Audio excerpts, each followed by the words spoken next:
Hello दोस्तों, आज हम एक्सप्लेन करने वाले हैं अभी हाल ही में आई web series the secret of Shiledars. ये वेब सीरीज एडवेंचर, रोमांच और थ्रिल से भरी हुई है। इसमें दिखाए गए क्लू की हेल्प से खजाने तक कैसे पहुंचा जाता है, ये देखना काफी दिलचस्प होगा। तो बिना टाइम वेस्ट किए चलिए शुरू करते हैं। वेब सीरीज की कहानी 1996 में कोल्हापुर में शुरू होती है। एक आदमी अपनी पत्नी और बेटे के साथ जा रहा होता है, तभी उसकी कार का एक्सीडेंट हो जाता है। कार नदी में गिर जाती है। इस हादसे में बच्चा तो बच जाता है, लेकिन उन दोनों पति पत्नी की मौत हो जाती है। अब सीन प्रेजेंट में रायगढ़ में दिखाया जाता है। रवि एक डॉक्टर है जो अपने छोटे भाई आदित्य के साथ रहता है।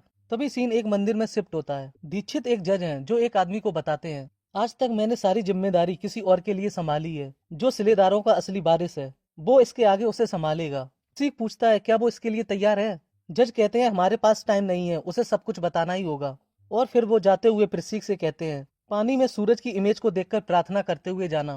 प्रतीक पानी में जाकर देखता है तो उसे एक चाबी मिलती है। अगले सीन में प्रभु नाम का गुंडा फोन करके कहता है, मुझे पता चला है जज बीमार हैं। रामचंद्रन मुंबई का एक गवर्नर है, वो कहता है, इतने सालों में पहली बार ये सिलेदार इतना कमजोर दिख रहा है। ये कोई ना कोई हरकत जरूर करेगा, तुम उस पर बस नजर बनाए रखना। अगले दिन जज दीक्षित अपनी बुक लॉन्च करने वाले होते हैं, तभी उन्हें हार्ट अटैक आ जाता है। जज को चेक करते टाइम रवि की नजर उनकी अंगूठी पर पड़ती है। तभी जज उससे कहते हैं, शौर्य पाने के लिए पहले अपने कर्तव्य को जानो। कुछ देर बाद जज की असिस्टेंट प्रियल, जो कि एक लॉयर भी है, रवि को जज की साइन की हुई बुक देती है। उसमें एक नोट लिखा होता है। जज साहब रवि को अकेले मिलने के लिए बुलाते हैं। इधर रामचंद्रन पंडित जी से कहता है, मैं विजयनगर साम्राज्य का वारिस हूँ। पूजा अर्चना कर मेरे पूर्वजों को बुलाकर पूछिए खजाना कहाँ छिपा रखा है। उसी रात रवि जज से मिलने जाता है। वहीं कोर्ट के बाहर बैन में बैठे दो लोग जज पर नजर रख रहे होते हैं और वो रवि को जाते हुए देख लेते हैं। फिर वो फोन करके प्रभु को बता देते हैं। प्रभु कहता है, वो डॉक्टर इतनी रात में जज को चेक करने नहीं आया होगा, कुछ तो गड़बड़ है। तुम लोग उन पर नजर बनाए रखो, मैं आता हूँ। रवि जज से पूछता है, आपकी पल्स एकदम नॉर्मल चल रही थी, फिर आपने अटैक का झूठा ड्रामा क्यों किया? जज उसे बताते हैं, हमारा एक संगठन है सिलेदारों का, जिसमें बहुत कम लोग बचे हैं, तुम भी उसका हिस्सा हो, बस किसी ने तुम्हें आज तक बताया नहीं है। रवि पूछता है, आप क्या कह रहे हो? मुझे कुछ समझ नहीं आ रहा है। और आपके पास ये अंगूठी कहाँ से आई? जज उन्हें फोटो दिखाते हुए कहते हैं, तुम्हारे पापा मेरे बहुत अच्छे दोस्त थे, तुमने ऐसी अंगूठी उन्हीं के पास देखी होगी। तुम्हारे पापा का एक्सीडेंट नहीं बल्कि एक प्लान्ड मर्डर था। तुम बच गए, फिर तुम्हें एक फैमिली से अडॉप्ट करवाया था। तुम्हारे पापा सिलेदारों के प्रमुख थे, पापा की जिम्मेदारी तुम्हें निभानी है। सिलेदारों का प्रमुख बनकर जिसका एक ही कर्तव्य है, छत्रपति शिवाजी महाराज के खजाने की रक्षा करना। तभी वहाँ वो दोनों गुंडे आ जाते हैं और जज साहब को बताते हैं, हम इलेक्ट्रीशियन हैं, आपके यहाँ शॉर्ट सर्किट हुआ है, उसे ही चेक करने आए हैं। और जबरदस्ती चेक करने लगते हैं। इसे देखकर जज रवि को एक बुक देते हैं और उसे चले जाने के लिए कहते हैं। रवि के जाते ही वहाँ पर प्रभु आ जाता है और जज साहब को मार देता है। अगले दिन पुलिस रवि को जज के मर्डर के आरोप में पुलिस स्टेशन ले जाती है। ये कहता है, मैंने खून नहीं किया, दो इलेक्ट्रीशियन आए थे, मेरे जाने के बाद भी वो दोनों वहीं पर थे। तभी वहाँ प्रियल आ जाती है। इंस्पेक्टर उसे बताता है, जज के चैम्बर में ये 8 बजे अंदर गया और 9 बजे बाहर आ गया। इसके पहले ना कोई अंदर गया और ना कोई बाहर आया। सीसीटीवी साफ बता रही है मर्डर इसी ने किया है। रवि इंस्पेक्टर को मैसेज दिखाते हुए कहता है, अगर आपके हिसाब से 9 बजे मैं जज का मर्डर करके उनके चैम्बर से बाहर आ गया, तो फिर उन्होंने 9:30 बजे मुझे ये मैसेज कैसे भेजा? इंस्पेक्टर कहता है, ये झूठा मैसेज तुमने ही भेजा होगा। तभी आदि उनसे कहता है, कल रात मेरा भाई मेरे साथ था, अगर आपको विश्वास ना हो तो जज साहब और मेरे भाई की लोकेशन चेक कर लीजिए, तो पता चल जाएगा कि 9:30 बजे तक जज साहब जिंदा थे।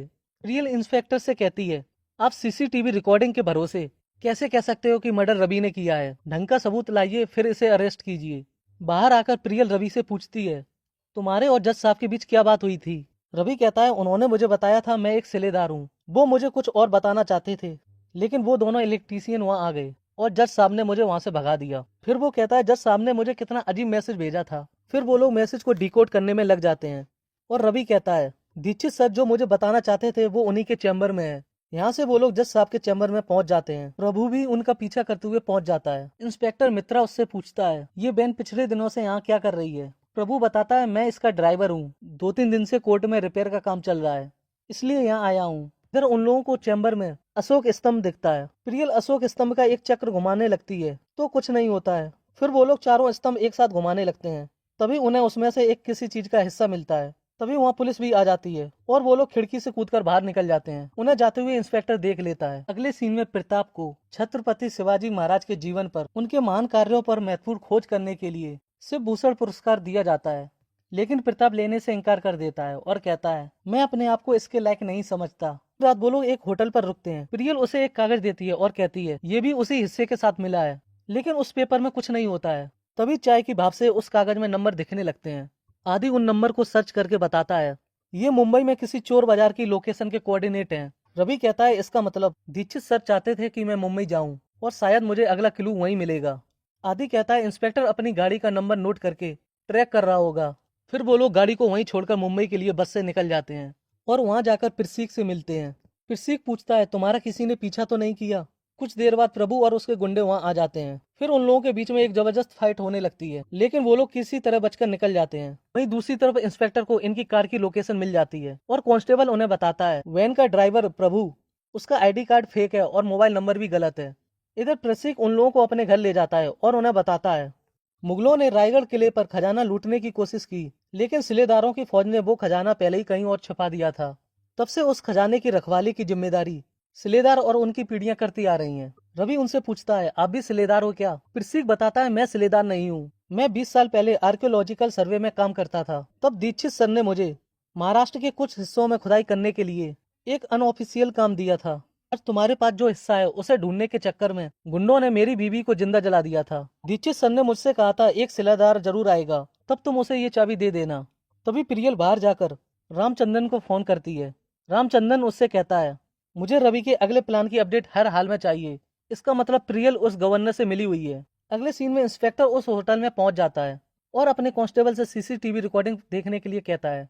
इंस्पेक्टर को रवि की कार में एक जीपीएस ट्रैकर मिलता है। कांस्टेबल उन्हें बताता है, वो तीनों बस से मुंबई की तरफ गए हैं। इंस्पेक्टर उससे कहता है, हम लोग जिस पर नजर रख रहे हैं उस पर किसी और की भी नजर है। फिर प्रसीक रवि को बताता है, खजाने की चाबी के 3 हिस्से हैं। एक हिस्सा तुम्हें दीक्षित सर के चैम्बर में मिला था, दूसरा तुम्हारे पापा के पास था, शायद अब उनके हत्यारों के पास होगा, और तीसरा पता नहीं। तभी रवि उनसे कहता है, उस रात दीक्षित सर ने मुझे एक किताब दी थी। वो लोग किताब को चेक करने लगते हैं, तभी उसमें से उन्हें एक मैप मिलता है। रवि बताता है, मेरे हिसाब से ये ब्रिटिश जमाने में बनाई गई अंडरकवर पाइपलाइन का मैप हो सकता है। ब्रिटिश के द्वारा बनाए गए 4 monuments, gateway of India, Victoria terminus, general post office और राजभवन को ये पाइपलाइन जोड़ती हैं। आदि कहता है, काइंड एडवर्ड जब देश के प्रिंस थे तब वो इसी राजभवन में आकर रुके थे, पक्का इसी से कोई कनेक्शन होगा। रवि कहता है, कल राजभवन में फोक डांस का कल्चरल प्रोग्राम है, हम लोग इवेंट को अटेंड करने के बहाने वहाँ जाएंगे। अगले दिन वो लोग राजभवन पहुंच जाते हैं। रवि आदि को बाहर बैठकर नजर रखने के लिए कहता है। फिर वो लोग अंदर जाकर ढूंढने लगते हैं। तभी रवि को एक फोटो में वही अंगूठी दिखाई देती है और वो उन लोगों को बताता है, ये डॉक्टर सर देशमुख की फोटो है, राजभवन में सिलेदारों का कनेक्शन इन्हीं से है। फिर वो आदि को फोन करके डॉक्टर सर देशमुख के बारे में पता लगाने के लिए कहता है। आदि उन्हें बताता है, डॉक्टर सर देशमुख ने अपने टाइम में लाइब्रेरी को रिनोवेट किया था। रवि और प्रसिक लाइब्रेरी में जाते हैं। प्रियल भी वहीं जाने वाली होती है। तभी गार्ड उसे जाते हुए देख लेता है और उसको रोककर पूछता है, आप यहाँ क्या कर रही हो? प्रियल बताती है, कल्चरल प्रोग्राम जहाँ चल रहा है वो हॉल मुझे मिल नहीं रहा है। गार्ड अपने साथ उस हॉल में ले जाता है। कुछ देर बाद प्रभु भी राजभवन आ जाता है। उसे देखकर आदि रवि को फोन लगाता है, लेकिन उससे बात नहीं हो पाती है। फिर उन लोगों को सिलेदारों का निशान मिल जाता है। वो लोग एक साथ उन दोनों तलवारों को खींचते हैं। तभी उन्हें लाइब्रेरी के नीचे एक सुरंग दिखाई देती है। वहाँ पहुंचकर उन लोगों को एक कमरा मिलता है। वो लोग कमरे के अंदर जैसे ही जाते हैं, गेट बाहर से बंद हो जाता है। वो लोग बाहर निकलने का रास्ता ढूंढने लगते हैं। रवि प्रसिक को बताता है, यहाँ हर ईंट पर सिलेदारों का निशान बना हुआ है, लेकिन एक ईंट पर सिर्फ तलवार दिखाई दे रही है। प्रसिक को सांस लेने में दिक्कत होती है और वो बैठ जाता है। तभी रवि को उनके पीछे ढाल का निशान दिखाई देता है। वो दोनों ईंट को एक साथ दबाते हैं। तभी गेट खुल जाता है और उन लोगों को एक बॉक्स मिलता है। उसे लेकर वो लोग जाने वाले होते हैं। तभी प्रभु वहाँ आ जाता है और प्रसिक से कहता है, ये बॉक्स मुझे दे दो, वरना तुम्हारा भी वही हाल करूंगा जो तुम्हारी पत्नी का किया था। इतना सुनते ही प्रसिक उससे लड़ने लगता है और उसके पेट में लकड़ी घुसाकर मार देता है। कुछ देर बाद चंद्रन आ जाता है और कहता है, जिस खजाने को तुम लोग ढूंढ रहे हो वो मेरा है। इसके लिए ही मैंने जज को मारा था। जो तुम्हारे हाथ में है वो मुझे दे दो, वरना मैं प्रियल को भी मार दूंगा। प्रसिक चंदन से लड़ने लगता है और रवि और प्रियल को वहां से जाने के लिए कहता है, लेकिन चंदन प्रसिक को मार देता है। उन लोगों के भाग जाने के बाद पुलिस वहां आ जाती है। गोली की आवाज सुनते ही मैं यहाँ आया था। कुछ लोगों ने मुझ पर अटैक किया तो मैंने उनसे बचने के लिए सेल्फ डिफेंस में उन लोगों पर गोली चला दी। 2 लोग यहाँ मरे पड़े हैं और 2 लोग यहाँ से भाग गए हैं। वो दोनों बाहर आकर आदि को प्रसिक के मरने की खबर सुना देते हैं। इसके बाद प्रियल उन दोनों को एक बंद थिएटर में लेकर चली जाती है। रवि आदि को बॉक्स दिखाते हुए कहता है, इसमें मोड़ी लिपि में कुछ लिखा है जिसे पढ़ने में डॉक्टर प्रताप हमारी मदद कर सकते हैं, क्योंकि हम दोनों की मंजिल छत्रपति शिवाजी महाराज की तरफ जाती है। फिर प्रियल उन्हें बताती है, जब मैं ड्यूटी ज्वाइन करने वाली थी तब गवर्नर रामचंद्रन ने मुझे स्पेशल असाइनमेंट के लिए अपॉइंट किया था। मुझे दीक्षित सर की हर मूवमेंट की अपडेट उन्हें देनी थी। दीक्षित सर और प्रिसिक के साथ जो कुछ भी हुआ है उसके लिए मैं खुद को कभी माफ नहीं कर सकूंगी। रवि कहता है मैं समझ सकता हूँ, तुमने अब तक जो किया अनजाने में किया, लेकिन गवर्नर का असली चेहरा हमें मिलकर अब सबके सामने लाना ही होगा। अगले सीन में रामचंद्रन प्रेस कॉन्फ्रेंस बुलाकर कहता है 3-4 लोग सिक्योरिटी तोड़कर राजभवन में कैसे घुस सकते हैं, इसकी इंक्वायरी होनी चाहिए। तभी वहाँ इंस्पेक्टर मित्रा आ जाता है और दूसरे इंस्पेक्टर विश्वास को बताता है मैं जज के मर्डर केस में फॉलोअप करने के लिए इधर आया हूँ और मुझे लगता है हमारे केस कनेक्टेड हैं। अगले दिन रवि प्रताप से मिलने जाता है और उसकी असिस्टेंट को बताता है मैं एक ब्लॉगर हूँ और सर का इंटरव्यू लेने आया हूँ। असिस्टेंट कहती है आप लोग बिना अपॉइंटमेंट के सर से नहीं मिल सकते और उन्हें जाने के लिए कहती है, लेकिन वो लोग बहस करने लगते हैं। शोर सुनकर प्रताप बाहर आ जाता है। तभी रवि उन्हें बॉक्स दिखाते हुए कहता है इस पर मोडी लिपि में कुछ लिखा है, इसे खोलने में हमें आपकी हेल्प चाहिए। इसके अंदर बहुत इंपॉर्टेंट कोड है जो हमें किसी खजाने तक पहुंचा सकता है। प्रताप को उन पर भरोसा नहीं होता है और वो बाहर आकर पुलिस को फोन कर देता है। फिर रवि उसे खजाने की चाबी का हिस्सा दिखाता है और कहता है अगर इसे देखकर आप कहेंगे कोई खजाना नहीं है तो मैं वापस चला जाऊंगा। प्रताप कहता है अगर ये वही चाबी है जो मैं सोच रहा हूँ तो फिर ये विजयनगर साम्राज्य के खजाने की चाबी है। फिर वो बॉक्स के ऊपर लिखी लाइन को पढ़कर बताता है ये छत्रपति शिवाजी महाराज की जन्म तिथि है। फिर वो लोग डेट ऑफ बर्थ पासवर्ड डालते हैं लेकिन बॉक्स नहीं खुलता है। तभी रवि को कुछ याद आता है और वो कहता है ये काटा पयादी एनकोडिंग सिस्टम से ही खुलेगा। इसका अपना एक चार्ट होता है जिसमें हर लेटर के लिए अपना एक नंबर है। फिर आदि इंटरनेट पर सर्च करके हर लेटर का नंबर रवि को बता देता है।